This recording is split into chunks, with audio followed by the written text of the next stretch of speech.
victory. That eagle on 15 was absolutely fantastic. And it was a moment where you felt like for him, if he can get this done and exercise all of those demons, not only will we be happy for him and he'll obviously be proud of himself, but all the other guys on tour are rooting for Sergio Garcia to get this done.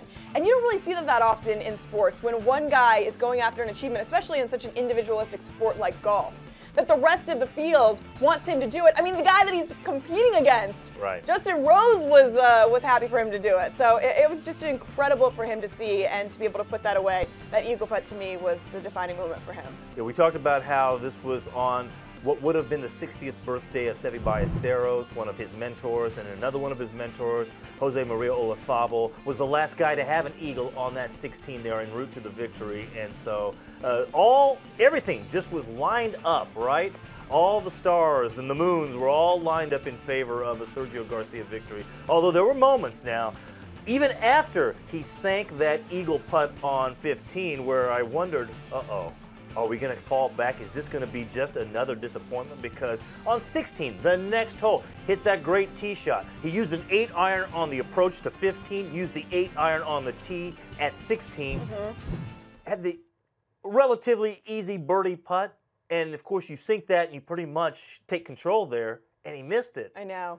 And then he misses on 18 with a chance to win it right there in regulation. I'm thinking, this guy can't win the Masters. Right. I was really concerned. And then in the one playoff hole, when Rose hit his tee shot into the trees, and I thought, okay, maybe, just maybe, this is going to be it for Sergio. And it was. And it was, right. And he just, because it landed there in the pine needles. He just couldn't make it easy, though, I know, right? I know.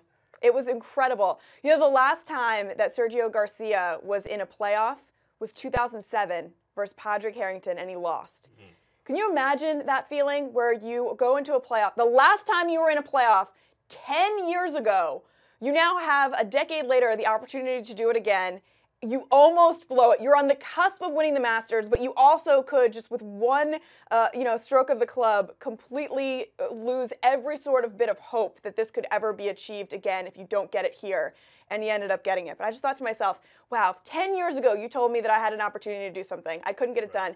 Then a decade later they gave me the same opportunity. That'd be very difficult for me to get through it. Well, I believe he has had the most top 10 finishes in a major up until this year. To have never won a major, he had the most top 10 finishes. So he's always been in the hunt, and there were times, and he's even admitted that this course, I remember when he said, I think it was 2013, he said, I can't win here.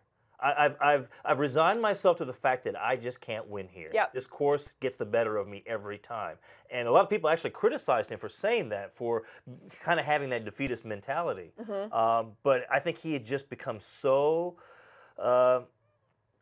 besides being angered and annoyed, but also just frustrated at the fact that he just, no matter how well he played, and he is one of the best players in the world, who finally, I think this is going to help give him a lot of peace in his mind about he's done so well on other things, winning tournaments, whether it be on the European Tour, on the PGA Tour. We mentioned how he's arguably the greatest Ryder Cup player of all time.